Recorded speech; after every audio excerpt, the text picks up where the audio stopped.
प्यारे बच्चों, जैसा कि आपको पता ही है कि हमने अपने 10वां पाठ दो गौरैया का पठन और व्याख्या पूरा कर लिया है और हमने कल इसका पठन अभ्यास भी किया था और आपने अवश्य इसका पठन अभ्यास जरूर किया होगा। आज हम इस पाठ का सार करेंगे, सारांश और शब्दार्थ पे आएंगे। तो शुरू करेंगे हम पाठ की सारांश।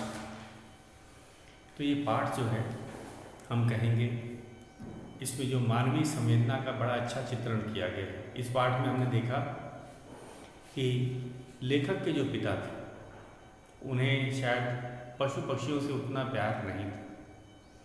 ये हमें कैसे पता चला? हमें पाठ में पता चला कि जब वे उनके जो घर के आम के पेड़ पे जब पक्षी चहचहाते थे तो उनको बड़ा शोर लगता था।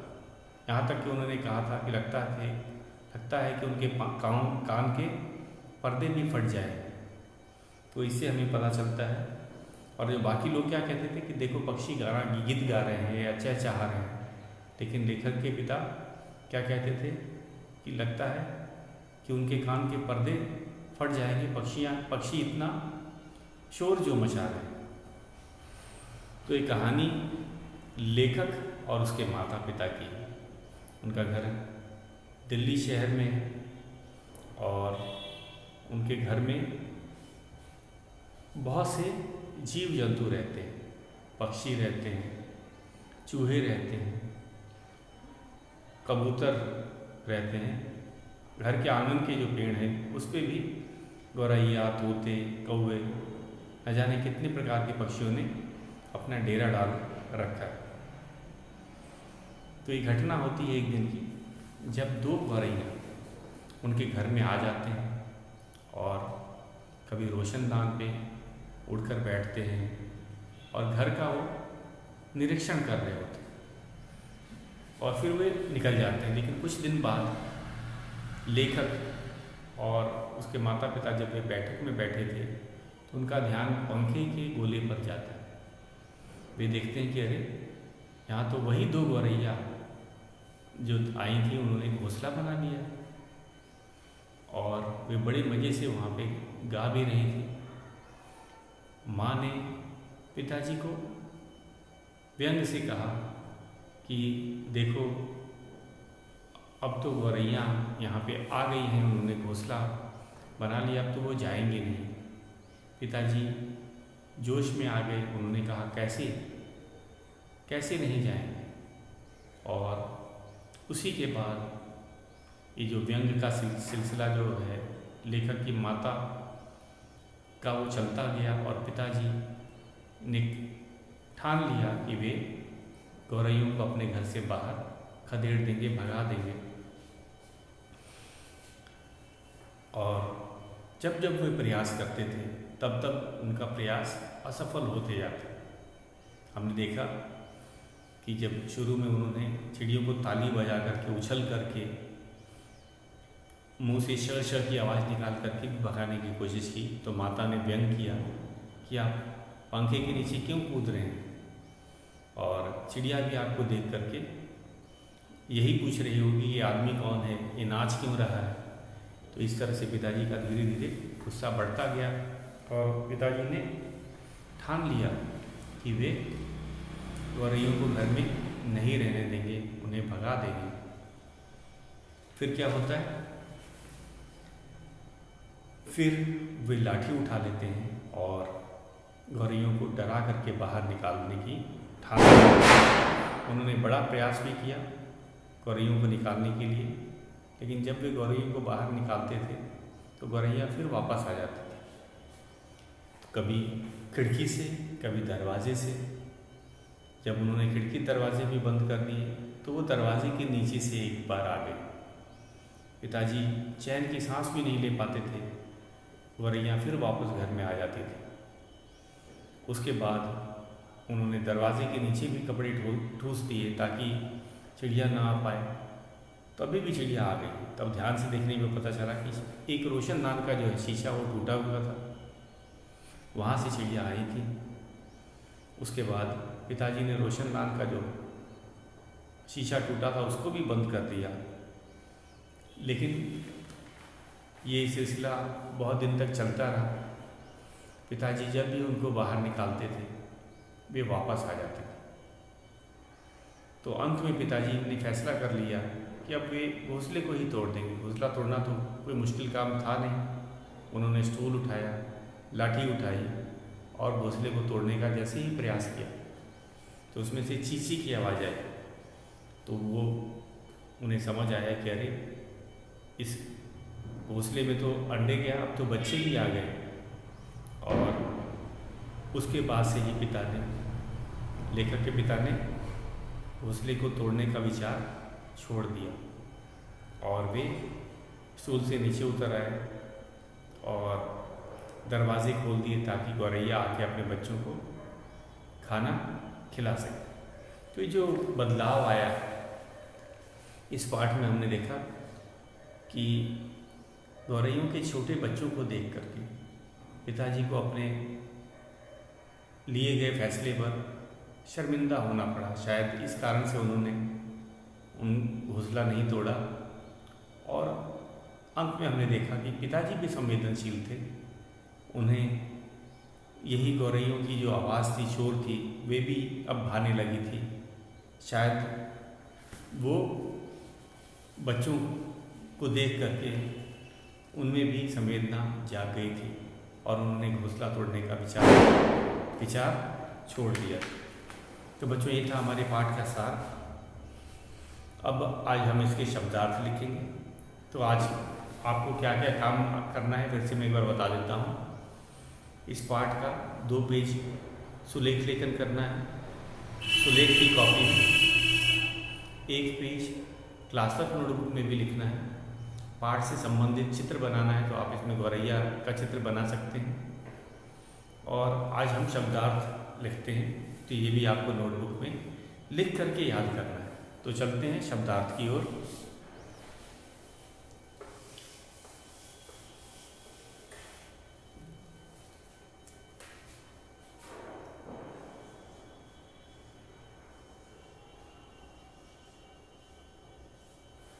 पहला है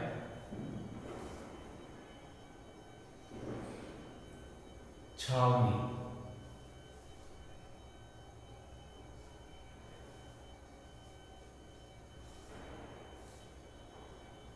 छावनी का अर्थ है पड़ाव या शिविर।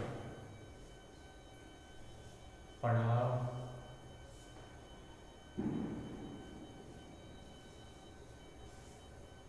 शिविर।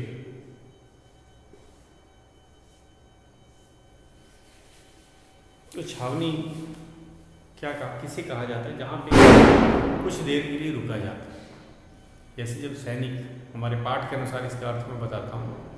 पाठ में कहा गया था कि चींटियों की जो फौज थी उन्होंने घर में छावनी डाल रखा है।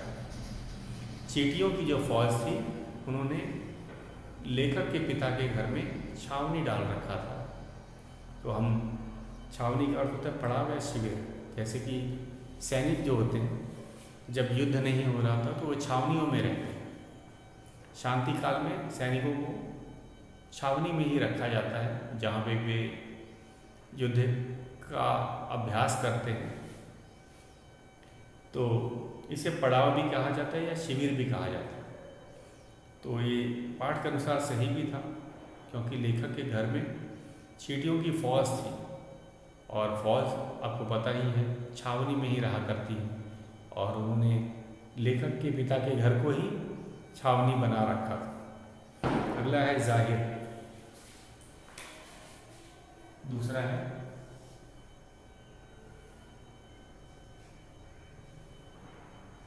जाहिर।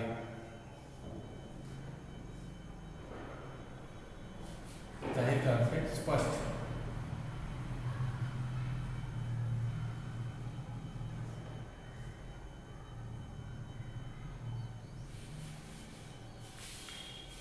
जाहिर कर देना या स्पष्ट कर देना। तो जैसे कि जैसे जब पाठ के अनुसार जब गौरैयों ने अपना बिछावन पंखे के गोले में बिछा दिया था, हम कहेंगे या फिर घोंसला बना लिया था और बड़े मज़े से वे गीत गा रही थी, तो उन्होंने जाहिर कर दिया था कि उन्हें लेखक के पिता का घर पसंद आ गया। जाहिर मतलब स्पष्ट कर देना। तो पाठ के अनुसार गौरैयों ने ये जाहिर कर दिया था या स्पष्ट कर दिया था कि उन्हें अब लेखक के पिता का घर पसंद आ गया है और उन्होंने अपना घोंसला इस कारण से वहाँ बना भी दिया। व्यंग का अर्थ होता है ताना। तीसरा शब्द है हमारा व्यंग।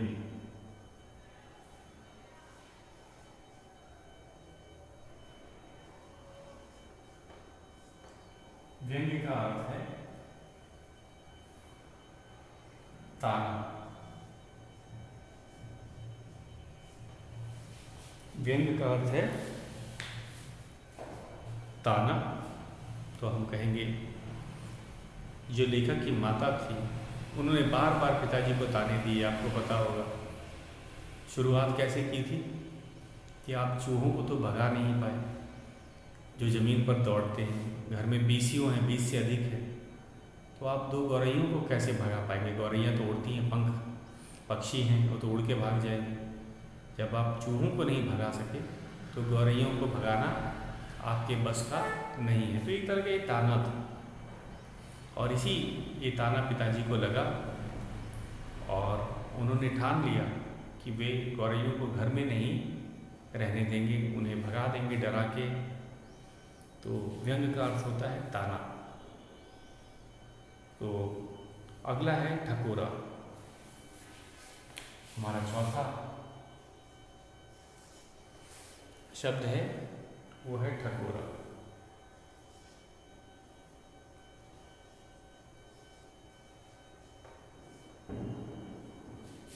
ठक ठक करना, ठक ठक।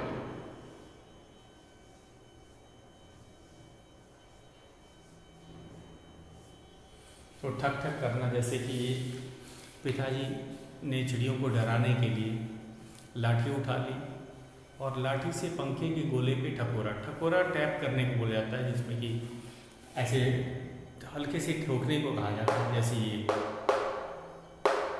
ये ठकोरा कहलाता है। इंग्लिश में टैप वर्ड करते हैं, टैपिंग। तो ये ठक ठक करके उनका क्या उद्देश्य था, वे गौरैयों को डरा करके भगाना चाहते थे, क्योंकि उनका घोंसला भी उसी गोले में था जिसमें पिताजी ने लाठी से बाहर से ठकोरा था। तो ठक ठक करना ठकोरा कहलाता है। छाती फुलाए, एक गर्व, ये हमारा अगला शब्द है। पांचवा छाती फुलाए।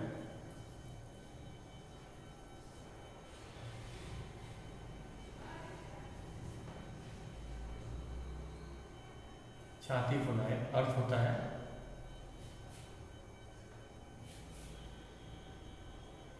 गर्व से।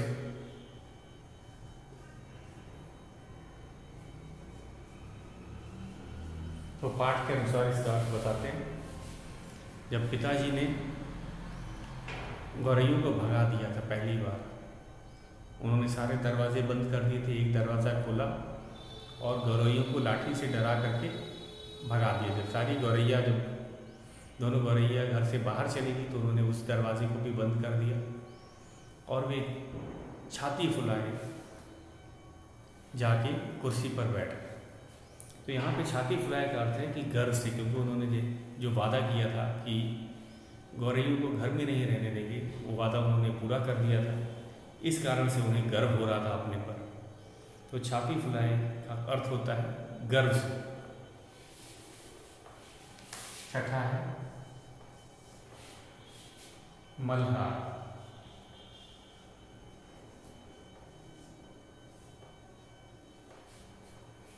वर्षा ऋतु में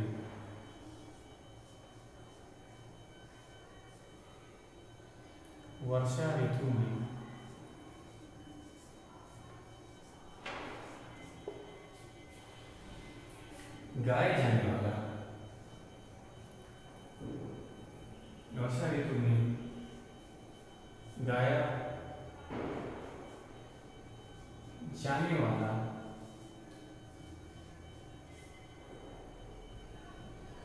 एक राग।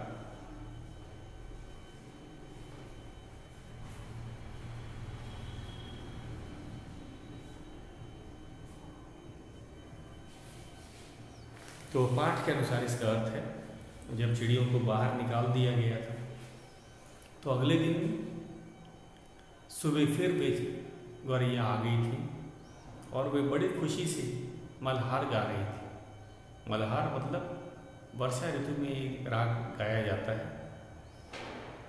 तो इसे मल्हार कहा जाता है।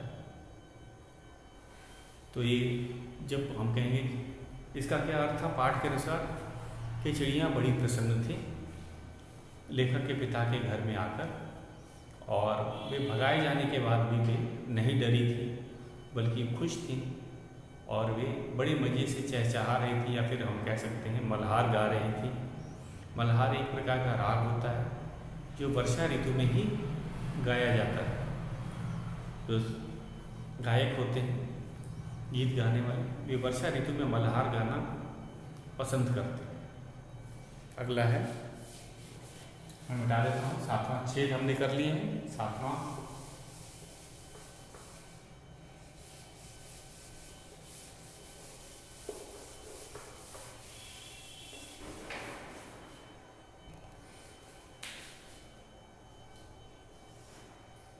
है तितलियाँ।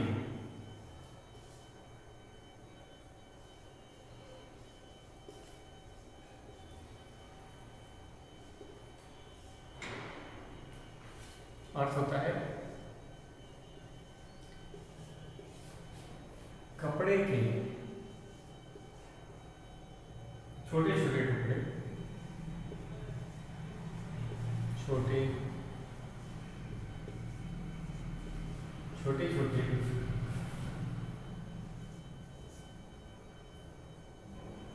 टुकड़े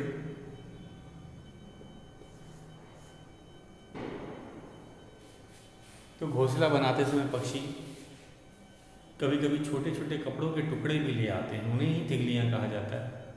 शायद अपने घोंसले को आरामदायक बनाने के लिए वे कपड़ों के छोटे टुकड़े जो उन्हें मिलते हैं उन्हें बिछा देते हैं, वही तितलियाँ कहलाती हैं। अगला है 8वां आवाक।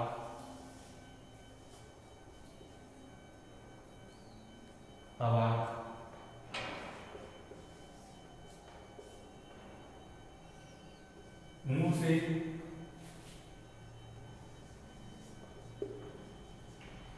मुंह से बोल ना पाने की दशा,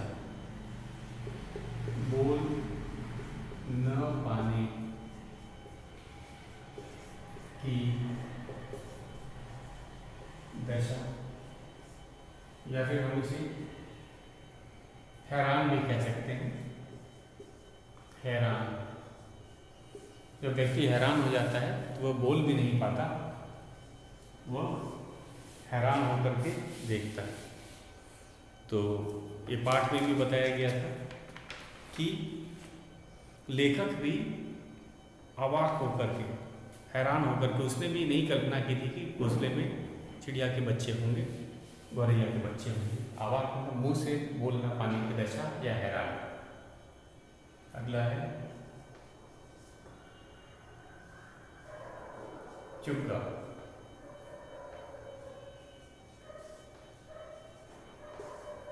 चिड़ियों के खाने का दाना, के खाने का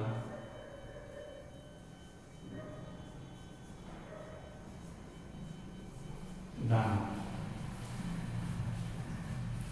तो चुग्गा जो चिड़िया होते हैं अपने बच्चों को जो दाना देते हैं उसे चुग्गा कहते हैं, और वे अपनी चोंच में भर के लाते हैं और उनकी चोंच में ही ये परोसा जाता है या खिलाया जाता है। तो चुग्गा चिड़ियों के खाने का दाना कहलाता है। तो बच्चों, ये थे हमारे शब्दार्थ। इस पाठ के जो 9 शब्दार्थ हैं आप इसे लिखेंगे और इसे याद भी करेंगे। तो आज का गृह कार्य आपका है कि सभी शब्दार्थ को लिखना है।